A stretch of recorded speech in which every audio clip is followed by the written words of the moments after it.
અમદાવાદમાં ચૂંટણીને લઈ પોલીસ હવે એલર્ટ છે। પોલીસ દ્વારા તૈયારીઓને આખરી ઓપ અપાયો છે। પોલીસ કમિશનરે મતદાન મથકની મુલાકાત લીધી। મતદાન મથકમાં સુરક્ષા વ્યવસ્થાની સમીક્ષા કરી। શાંતિપૂર્ણ માહોલમાં મતદાન પૂરું થાય તે માટે પોલીસ સજ્જ છે।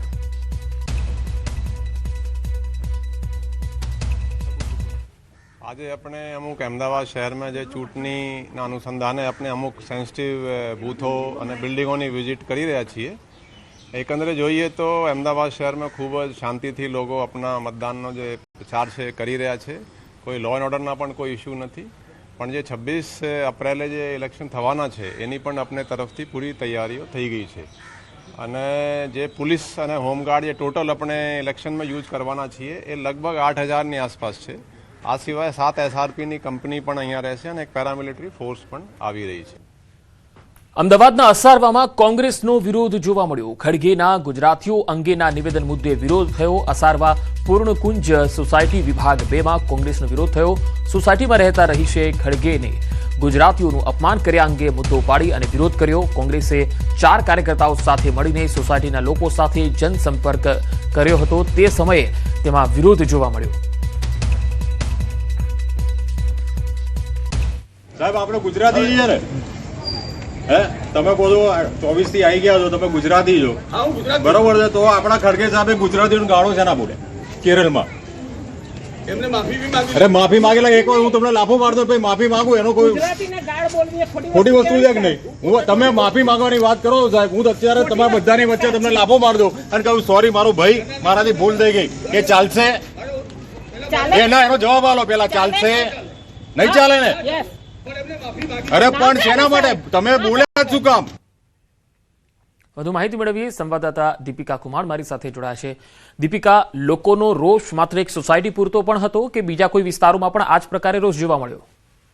સામાન્ય રીતે કોંગ્રેસ અને ભાજપ હવે એડી ચોટીનું જોર લગાવી રહ્યા છે કે જે રીતે જનસંપર્ક કરીએ અને જનસંપર્ક કરીએ સોસાયટીની અંદર લોકો એકત્રિત કરીએ, તેમને સમજાવીએ કે કોંગ્રેસે કેવી રીતે કામ કર્યું છે। ભાજપ પણ સામે પક્ષે એ જ રીતે જનસંપર્ક કરવામાં લાગી ગઈ છે અને હવે થોડા દિવસો બાકી છે ત્યારે આ વિડીયો જે સામે આવ્યો છે અસારવા વોર્ડનો છે। પંકજ, અસારવા વોર્ડમાં પૂર્ણકુંજ સોસાયટી વિભાગ 2 નો આ વિડીયો છે કે જેમાં કોંગ્રેસે પોતાના જે 4 ઉમેદવાર છે અસારવા વોર્ડના તેમના ઇન્ટ્રોડક્શન એક ચાલતું હતું, કેવી રીતે કોંગ્રેસ કામ કરી રહી છે તે વિશે ચાલતું હતું। આ વચ્ચે ખાસ કરીને સોસાયટીના એક રહીશે ઉભા થઈને વાત કરી કે ખડકે જે પ્રકારે નિવેદન આપ્યું કે ગુજરાતીઓ જે છે તેની ઉપર નિવેદન આપ્યું અને પહેલા માર્યું ને પછી સોરી કહી દીધું। તો આ પ્રકારનું કોંગ્રેસનું વલણ કેવી રીતે હોઈ શકે, કેવી રીતે ખડકે આ રીતે નિવેદન આપી શકે તેમાં સવાલ તેમણે ઉઠાવ્યા અને એ રહીશે વિરોધ કર્યો અને ત્યારબાદ સોસાયટીના જે કાર્યકર્તાઓ છે, ઉમેદવારો છે તેમણે સમજાવટથી તેમને કહ્યું કે આ પ્રકારનો વિરોધ છે તમે કરી રહ્યા છો, આવું ન ચાલે। પરંતુ આ પ્રકારનો હવે ધીમે ધીમે જે રોષ છે દરેક સેક્ટરમાં દરેક વોર્ડમાં જોવા મળી રહ્યો છે। પંકજ। જી દીપિકા, આભાર માહિતી આપવા માટે। કાળઝાળ ગરમી માટે અમદાવાદીઓ તૈયાર રહેજો। અમદાવાદમાં 29 એપ્રિલ સુધી યલો એલર્ટની આગાહી છે। એએમસી દ્વારા અમદાવાદીઓને અપીલ કરાઈ છે। આ સમયગાળામાં મહત્તમ તાપમાન 41 થી 43 ડિગ્રી સુધી રહેવાની શક્યતા છે। અમદાવાદીઓને ગરમીથી બચવા ખાસ તકેદારી રાખવા અપીલ કરવામાં આવી છે। દક્ષિણ ગુજરાતમાં 4 થી 5 દિવસ હીટવેવની આગાહી છે। સુરત નવી સિવિલ હોસ્પિટલ એલર્ટ મોડ પર છે। 10 બેડનો સ્પેશિયલ હીટવેવ વોર્ડ તૈયાર કરાયો છે।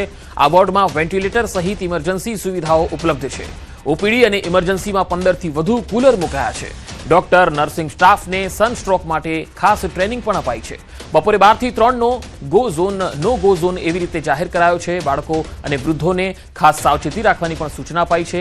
બહાર જવું પડે એવું હોય તો પછી ટોપી કે છત્રી અથવા પાણી રાખવું જરૂરી। ડિહાઇડ્રેશનથી બચવા માટે છાશ, લીંબુ પાણી, શરબત પીવાની પણ સલાહ છે। ઇમરજન્સી કેસ માટે હોસ્પિટલ સંપૂર્ણ તૈયાર છે।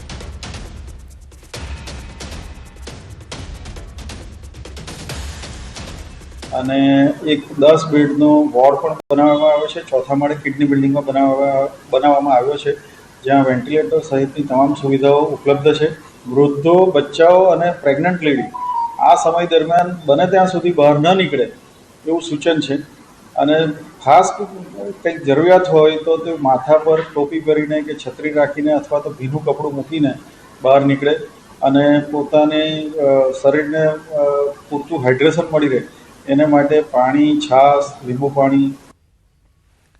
ગીર સોમનાથમાં ધારાસભ્ય ભગવાન બારડે નિવેદન આપ્યું, જ્યાં આહિર સમાજને ટાંકીને તેમણે કહ્યું, ચૂંટણીમાં જો ભૂલ કરી તો જાહેરમાં કહું છું, મારા ઘરના દરવાજા કાયમ માટે બંધ સમજજો. સૂત્રાપાડાના ગોરખમઢી ખાતે ભાજપની સભા હતી. ધારાસભ્ય ભગવાન બારડના નિવેદનથી ખળભળાટ મચી ગયો.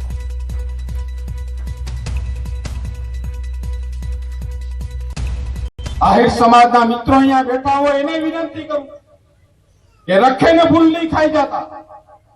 જાહેર મંચ ઉપરથી કહું છું કે કાલે તમે જો રખેને ભૂલ ખાધી, તમે કાલે વિશ્વાસ તોડ્યો, કાલે ભરોસો તોડ્યો, તો તમે પણ તમારા માટે મારા દરવાજા બંધ થઈ જશે.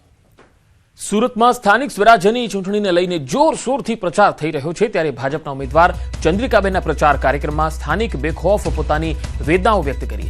સભા દરમિયાન એક સ્થાનિક નાગરિકે નેતા પાસેથી માઇક છીનવી લીધું. નાગરિકે આક્ષેપ કર્યો કે રિઝર્વેશન માટે 40% જગ્યા કપાત થવા છતાં પ્રકલ્પો હજુ સુધી સાકાર થયા નથી.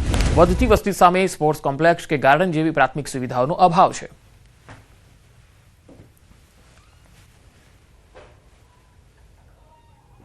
તો જાહેરમાં જ ઉમેદવારો પાસે કામ કરાવવાની ખાતરી માંગી. સ્થાનિક લોકોમાં આ જાગૃતિ બતાવે છે. ઉમેદવારે તો ઉભા થવાની તસ્દી પણ ન લીધે, પરંતુ અહીંયા સ્થાનિકે જ માઇક હાથમાં લીધું અને પોતાની વ્યથા વ્યક્ત કરી. વગેરે બધું આવે એવું કામ આપજો. તો ચંદ્રિકાબેન, તમે આ બાબતમાં બે શબ્દ કહો. હવે આ બાબતમાં આપણને તો જાગૃત નાગરિકે ઉમેદવાર પાસે આ કામો પૂરા કરવાનું જાહેરમાં વચન માંગ્યું, પરંતુ ઉમેદવાર પોતાની ખુરશી પરથી ઊભા પણ ન થયા. કોઈ ચોક્કસ ખાતરી ન આપતા લોકોમાં ભારે નારાજગી રહી. ઉમેદવારનું આ વર્તન જોઈ લોકોમાં નારાજગી જોવા મળી. 40% જગ્યા કપાત થઈ છે. એ જગ્યાની અંદર જે પ્રકલ્પ માટે સંપાદન થયેલું છે, સંપાદન પૂરું કરજો ભાઈ. ચંદ્રિકાબેન, ભાઈ ક્યાં ગયા બલર? હા, તો મારી આ લોકોને માંગણી છે પ્રતિનિધિ તરીકે કે ભાઈ જે માટે સંપાદન થયું છે એ સંપાદન પૂર્ણ કરજો. રાજકોટમાં વોર્ડ નંબર 1માં સ્થાનિકોએ વિરોધ કર્યો. ઓસ્કાર સ્કાય પાર્કના સ્થાનિકોએ આ વિરોધ કર્યો. પ્રાથમિક સુવિધા ન મળતી હોવાના આક્ષેપ સાથે વિરોધ થયો. વર્ષે 30 લાખ વેરો ભરવા છતાં સુવિધાઓ મળતી નથી. મત જોઈએ તો આપવો પડશે કામનો હિસાબ. મતદારો પર નિર્ભર, નેતાજી બનો આત્મનિર્ભર સહિતના આવા પ્લેકાર્ડ તેમણે બતાવ્યા અને આ જ રીતે વિરોધ કર્યો. સ્ટ્રીટ લાઇટ, ગંદકી, રસ્તાની પ્રોબ્લેમ, આ તમામ જે પ્રાથમિક પ્રશ્નો છે એ હજુ પણ યથાવત છે, પડતર છે.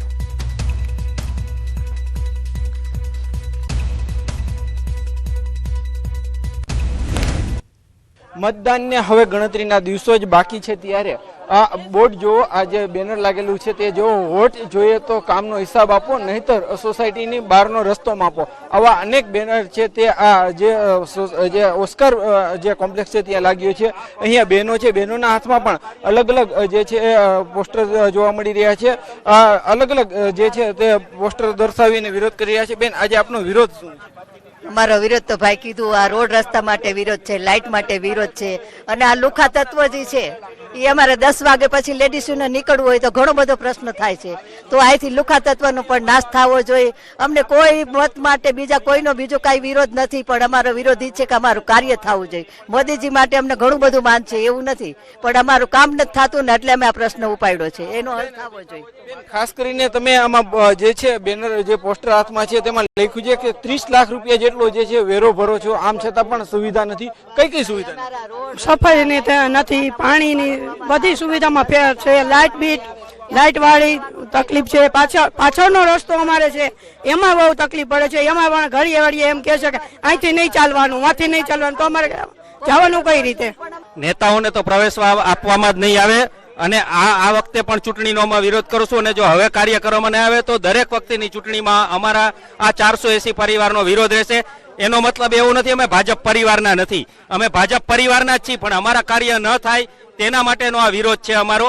તો આ ધ્યાને લઈ અહીંયા સફાઈ નથી થતી, રોડ રસ્તાના કામ નથી થતા, સ્ટ્રીટ લાઇટના કામ નથી થતા, જે અમારી રજૂઆત છે, અમારા 480 પરિવારની રજૂઆત છે. તો આ તાત્કાલિક અમારે ધ્યાને લઈ અને ઉપલા નેતાઓએ આનું તાત્કાલિક કાર્ય કરાવવા અમારી ખૂબ જ નમ્ર વિનંતી છે. પ્રીમિયમ લોકેશનમાં કમસે કમ સામાન્ય છે, ગાર્ડન છે, સ્ટ્રીટ લાઇટ છે, રોડ રસ્તા છે, પાણી, આવી સુવિધા તો મિનિમમ આપવી જોઈએ ને. ખાસ કરીને અહીંયા બેનર જે છે આ ભાઈના હાથમાં છે તેમાં લખવામાં આવ્યું છે કે મતદારો પર નિર્ભર નેતા હજી હવે જે છે આત્મનિર્ભર બન્યા. એટલે કે ક્યાંક ને ક્યાંક આ વિસ્તારના જે નેતાઓ છે તેમની સામે સ્થાનિકોનો જે નારાજગી છે, સ્થાનિકો છે તેમનો આક્રોશ જોવા મળી રહ્યો છે. અને આ આક્રોશનું કારણ એટલું જ છે કે અહીંયા જે છે અનેક પ્રાથમિક સુવિધાઓ છે તેમનો અભાવ જોવા મળી રહ્યો છે. એમના કારણે કોઈ જ નેતાને જે છે એ સોસાયટીમાં પ્રવેશ નહીં આપવામાં આવે.